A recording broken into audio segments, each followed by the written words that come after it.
Hello everyone, welcome to विश्वास classes. हम लोग डेली करंट अफेयर्स एमसीक्यू कर रहे हैं। इस वीडियो में हम लोग अगस्त 2022 के एमसीक्यूज करेंगे। करंट अफेयर्स को एमसीक्यू के साथ में हम लोग अच्छे से रिवाइज करने की कोशिश कर रहे हैं, जो आपके आने वाले SBI PO clerk mains, IBPS PO clerk mains, या फिर जो एग्जाम्स अभी आने वाले हैं जैसे RRB PO clerk, NICL, cotton corporation of India, national insurance company, या और भी कोई अगर एग्जाम आता है तो हर उस एग्जाम के लिए करंट अफेयर्स जरूरी हैं। लास्ट तक वीडियो को देखते रहिएगा। अप्रोक्सीमेटली 20-22 एमसीक्यूज इसके अंदर मैंने कवर करे हैं। पहले क्वेश्चन की तरफ चलते हैं। The government of India signed a loan agreement worth how much with the Asian development bank to modernize Chennai water supply and sanitation infrastructure.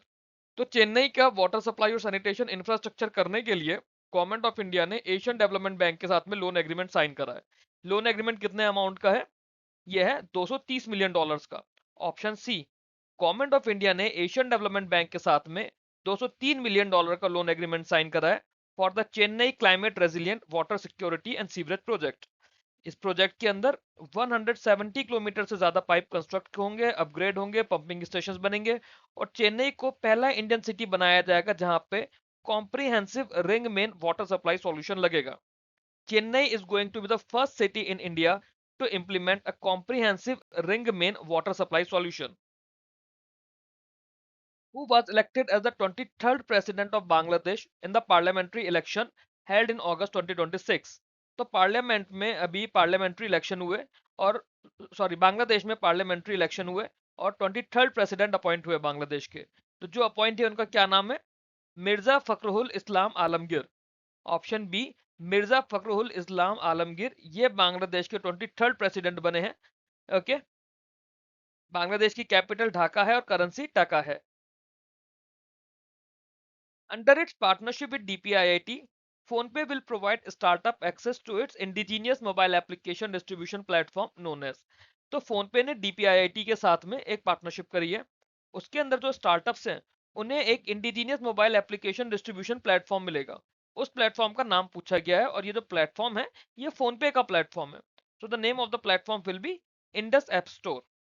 तो अंडर डीपीआईआईटी फोन पे पार्टनरशिप, डीपीआईआईटी रिकॉग्नाइज स्टार्टअप जो भी हैं उन्हें इंडस ऐप स्टोर का एक access मिलेगा along with transaction credits through PhonePe's payment gateway. PhonePe will also conduct master class on fintech, sales and business scaling to support startup growth. तो ये DPIIT ने फोनपे के साथ में टाई अप किया है जो भी इमर्जिंग स्टार्टअप्स हैं उनके लिए।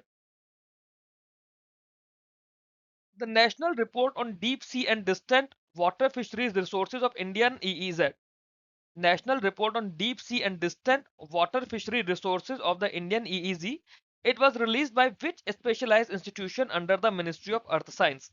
तो मिनिस्ट्री ऑफ अर्थ साइंस के अंदर एक इंस्टीट्यूशन है, उन्होंने ये रिपोर्ट रिलीज करी है। तो report is released by centre for marine living resources and ecology. Centre for marine living resources and ecology ने ये रिपोर्ट रिलीज करी है। It was released on deep sea and distant water fishery resources of the Indian EEG. EEG होता है exclusive economic zone. और ये कब किया गया? सिल्वर जुबली सेलिब्रेशन हो रहे थे इस सेंटर के, centre for marine living resource and ecology का सिल्वर जुबली सेलिब्रेशन हुआ था, वहां पर ये रिपोर्ट रिलीज की गई है। इंडिया का ईईजी कितना है? 2.37 मिलियन स्क्वायर किलोमीटर है। Under the modified Supreme Court ruling of August 2026, what is the revised mandatory legal practice duration required for law graduates to appear in entry level judicial services examination? तो पहले supreme court ने बोला था कि इसको 3 साल का करना है, बट अभी रिसेंटली ये अगस्त 2026 में रिवाइज करा सुप्रीम कोर्ट ने और उन्होंने बोला 1 साल। तो अब आप, तो एक्चुअली में क्या था ना, इसका बैकग्राउंड ये था कि इनिशियली आप लॉ ग्रेजुएट हो तो आप लोग जुडिशरी एग्जाम के लिए अपियर कर सकते हो। फिर इसी ईयर या फिर शायद लास्ट ईयर सुप्रीम कोर्ट ने बोला कि नहीं, 3 साल की प्रैक्टिस एटलीस्ट मैंडेटरी होनी चाहिए, क्योंकि जब तक आपको प्रैक्टिस नहीं होगी एडवोकेसी की, you can not deliver a good judgement. But उसके बाद अगस्त 2026 में फिर से सुप्रीम कोर्ट ने इस चीज को अपडेट करा, और उन्होंने बोला जो entry level judicial service examination है उसमें एटलीस्ट 1 साल की आपकी प्रैक्टिस होनी चाहिए। The Union Cabinet approved the establishment of new bench of High Court of Jammu and Kashmir and Ladakh in which union territory? तो एक नई हाई कोर्ट की बेंच बनी है जम्मू कश्मीर एंड लद्दाख की। कौन सी यूनियन टेरिटरी में बनी है? ये बनी है लद्दाख में। तो Jammu and Kashmir high court है, उसकी एक एडिशनल बेंच बनी, and the bench will be in the union territory of Ladakh. Union cabinet approve the sitting of a bench of high court of J and K. मतलब पहले तो जम्मू कश्मीर हाई कोर्ट था ना, अब जब से यूनियन टेरिटरीज हो गई हैं तो Jammu and Kashmir and Ladakh high court हो गया है। तो high court will remain this, but उनकी एक सिटिंग बेंच एक्सटेंशन, एक सिटिंग बेंच का एक्सटेंशन हो जाएगा लद्दाख में। साउथ इंडियन एक्ट्रेस थे Sowcar Janaki. Sowcar Janaki south Indian actress थे, इनकी रिसेंटली डेथ हो गई चेन्नई में। इन्हें इंडिया का फोर्थ हाईएस्ट सिविलियन अवार्ड दिया गया था, पद्मश्री। ये कौन से ईयर में इन्होंने पद्मश्री जीता था? ये जीता था इन्होंने साल 2022 में। तो legendary south Indian actress Sowcar Janaki, जिनकी रिसेंटली डेथ हुई है, ये तमिल मूवीज में काम करती थी मेनली, और इन्होंने film fair life time achievement award भी जीता है, नंदी अवार्ड भी जीता है और कलईमा माननीय अवार्ड भी जीता है। इनको साल 2022 में पद्मश्री अवार्ड से नवाजा गया था। So Sowcar Janaki, she was the south Indian actress in Chennai. ISRO के former chairman S Somnath ji, इन्हें अपॉइंट किया गया as a part time non official director on the central board of which apex financial institution. तो एस सोमनाथ जी आरबीआई के central board पे non official director appoint हुए हैं, part time non official director on the central board of reserve bank of India. Reserve bank of India में central board बिल्कुल apex level की body होती है, it is beyond the governor. RBI की जब hierarchy की बात करते हो तो आप लोग असिस्टेंट का एग्जाम देते हो, ग्रेड बी का एग्जाम देते हो, then grade C D E F आते हैं, उसका एग्जीक्यूटिव डायरेक्टर आते हैं, फिर डेप्यूटी गवर्नर होते हैं और फिर उनके ऊपर गवर्नर। एंड गवर्नर सर के ऊपर भी एक पूरा बोर्ड होता है जिसे आरबीआई का सेंट्रल बोर्ड कहा जाता है। तो सेंट्रल बोर्ड में non official director, part time non official director S Somnath ji को अपॉइंट किया गया है। Okay. Who among the following has been selected for 47 Sarla Puraskar for the poetry collection विश्वास दे पृथ्वी? पोएट्री कलेक्शन है विश्वास दे पृथ्वी, उसको 47 सरला पुरस्कार मिला है। तो ये किनको सेलेक्ट किया गया है 47 सरला पुरस्कार को, जिनका पोएट्री कलेक्शन है? तो ये किया गया है डॉक्टर आशुतोष परिदा को। ओडिया पोएट हैं और चेयरमैन है सीएसआईआर आईआईएमटी के साइंटिस्ट, सॉरी, ओडिशा पोएट हैं और फॉर्मर साइंटिस्ट है सीएसआईआर आईआईएमटी के doctor Ashutosh Parida. He has been selected for the 47 Sarala Puraskar for his poetry collection विश्वास दे पृथ्वी।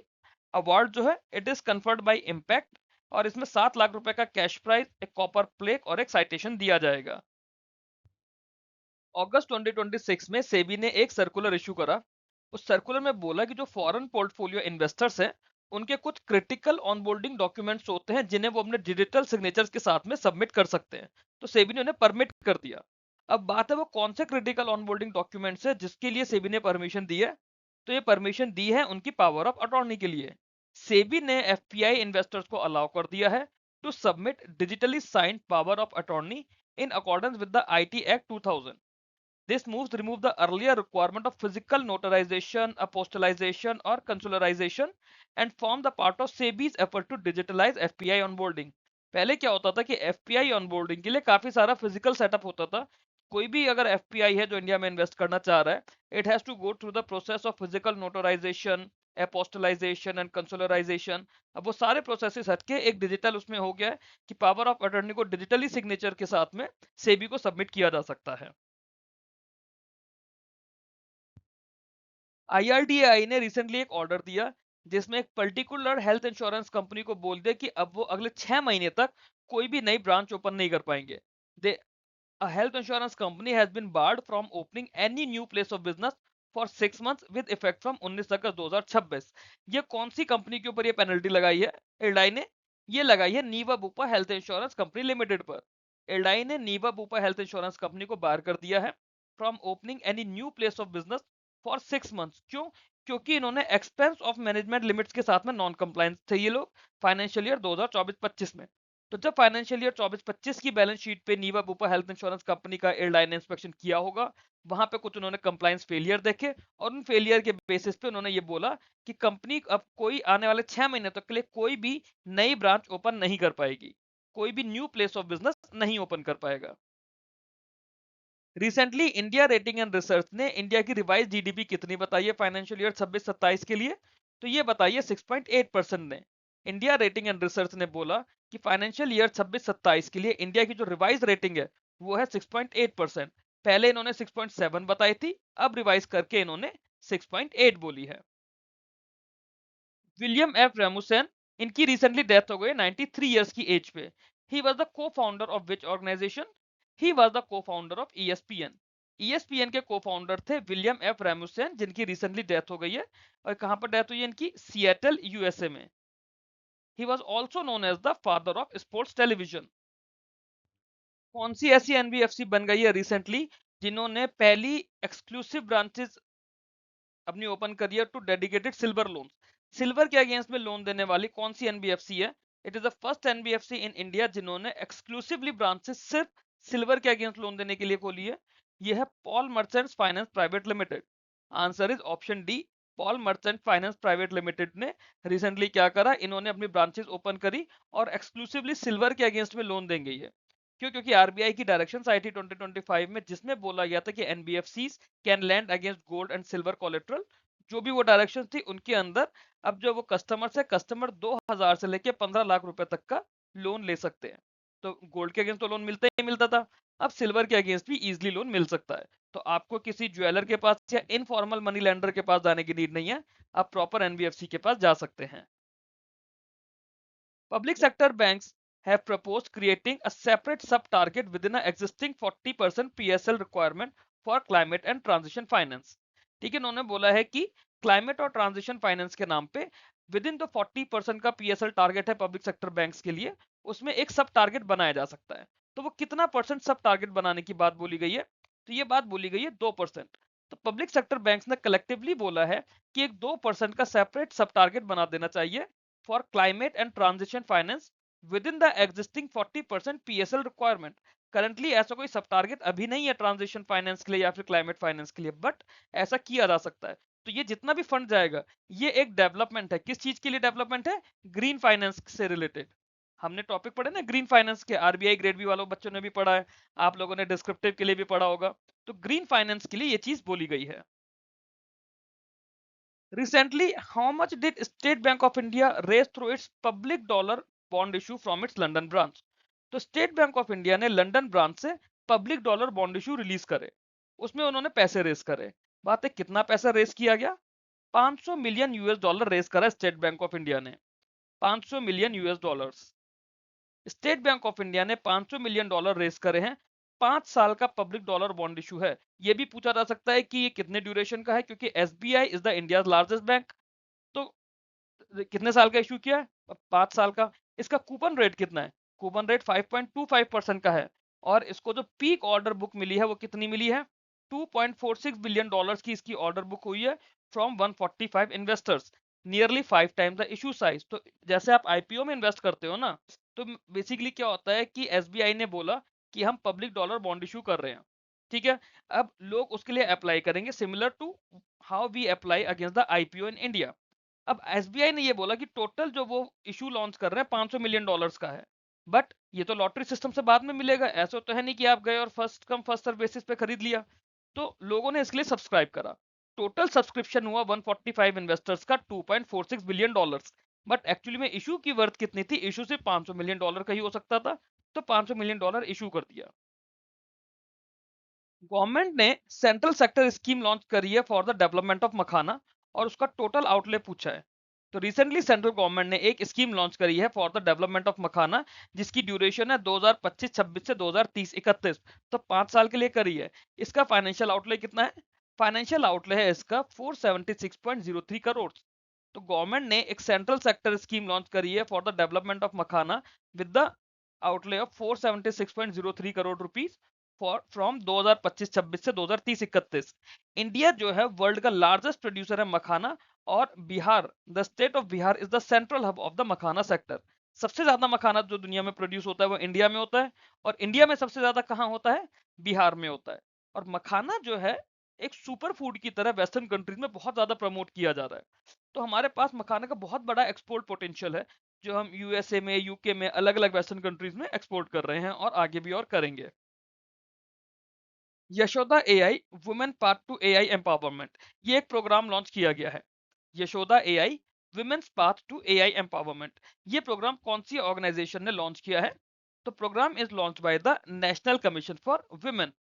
नेशनल कमीशन फॉर वुमेन ने यशोदा एआई नाम का प्रोग्राम लॉन्च करा। कहाँ लॉन्च करा? लवली प्रोफेशनल यूनिवर्सिटी जालंधर में। किस लिए लॉन्च करा? to promote AI literacy, digital empowerment and cyber safety among women. Initiative originally launch किया गया था बरेली यूपी में ऑन 22 मई 2025 और रिसेंटली जो इसका प्रोग्राम अभी अभी जो रिसेंटली प्रोग्राम लॉन्च हुआ है वो लवली प्रोफेशनल यूनिवर्सिटी जलंधर में लॉन्च किया गया है। गवर्नमेंट ऑफ इंडिया ने AP NAPM incentive scheme launch करी है। एपीएम एनएपीएम इंसेंटिव स्कीम ये कौन से टाइप के कनेक्शंस के लिए है? ये है पाइप्ड नेचुरल गैस के लिए। APM NAPM incentive scheme launch करी है to accelerate the expansion of domestic pipe natural gas. और कब से करना है? हमने पिछले वीडियो में भी इस क्वेश्चन को कवर किया था कि कब से शुरू हुआ ये 1 सितंबर 2026 से। तो जो हमारी सिटी गैस डिस्ट्रीब्यूशन एजेंसीज है, एंटिटीज हैं, CGD entities, city wide gas distribution entities जो हैं, they will receive an additional 2000 SCM of lower priced APM gas for every incremental build domestic PNG connection। मतलब उनके कुछ बेनिफिट्स है। ये 200 SCM and lower price APM gas, it is some sort of incentive कि वो जितने ज्यादा connection देंगे उन्हें पर कनेक्शन इस तरह का इंसेंटिव दिया जाएगा। यूएनएचसीआर, एसआईसीसीआई और एक और इंस्टीट्यूशन, उन्होंने प्रमोट करा है refugee self reliance and inclusion in India. Refugee self reliance and inclusion in India को प्रमोट करने के लिए तीन ऑर्गेनाइजेशन ने एक एमओयू साइन करा है। तीन ऑर्गेनाइजेशंस कौन कौन सी है? यूएनएचसीआर है, एसआईसीसीआई है और थर्ड ऑर्गेनाइजेशन है Ethiraj college for women in Chennai. UNHCR, southern India chamber of commerce and industry and Ethiraj college for women Chennai, इन तीनों बॉडीज ने मिलकर एक एमओयू साइन करा है to promote refugee self reliance and inclusion. ये डिपार्टमेंट ऑफ सोशल वर्क है at the college will function as the nodal department for implementing collaborative activities. Department of social work इस college का, Ethiraj college for women का। Who authored the book Bringing the Cheetah Back to India? How Diplomacy Made Conservation's Big Mission Possible? तो ये book release की गई है, Bringing the Cheetah Back to India, How Diplomacy Made Conservation's Big Mission Possible। ये book लिखी है प्रशांत अग्रवाल ने, जो एक 1998 बैच के आईएफएस ऑफिसर है। उन्होंने बुक लिखी है और इस बुक को पब्लिश किसने करा है? पब्लिश करा है हैशियत इंडिया ने। तो किस तरह से हमारे एफर्ट्स हुए प्राइम मिनिस्टर मोदी जी की और बीजेपी गवर्नमेंट के कि हम लोगों ने चीता के कंजर्वेशन के लिए इंडिया के अंदर जो कूनो नेशनल पार्क बना और हम लोग अफ्रीकन कंट्री से हम लोग चीताज लेकर आए, तो वो सारा कुछ उन्होंने कुछ इस तरह से डॉक्यूमेंट करके बुक लिखी है। इस वीडियो के अंदर इतना ही। आप लोगों को वीडियो अगर अच्छा लगा हो तो वीडियो को लाइक करके चैनल को सब्सक्राइब कर लीजिए। ये मेरा टेलीग्राम का चैनल है, बैंकिंग इंश्योरेंस एग्जाम्स डाल के आप लोग टेलीग्राम पे सर्च करेंगे तो आपको विश्वास क्लासेस का चैनल मिल जाएगा। पीडीएफ के लिए और बाकी प्रैक्टिस क्वेश्चंस के लिए, स्टडी नोट्स के लिए आप लोग चैनल को ज्वाइन कर सकते हैं, जहाँ पे मैं इंग्लिश के लिए भी डेली प्रैक्टिस सेट शेयर कर रहा हूँ, वोकैब शेयर कर रहा हूँ और आपके साथ करंट अफेयर्स भी डेली और वीकली पीडीएफ शेयर करता हूँ। Thank you very much for watching this video. Keep learning, keep growing.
इस वीडियो के अंदर इतना ही।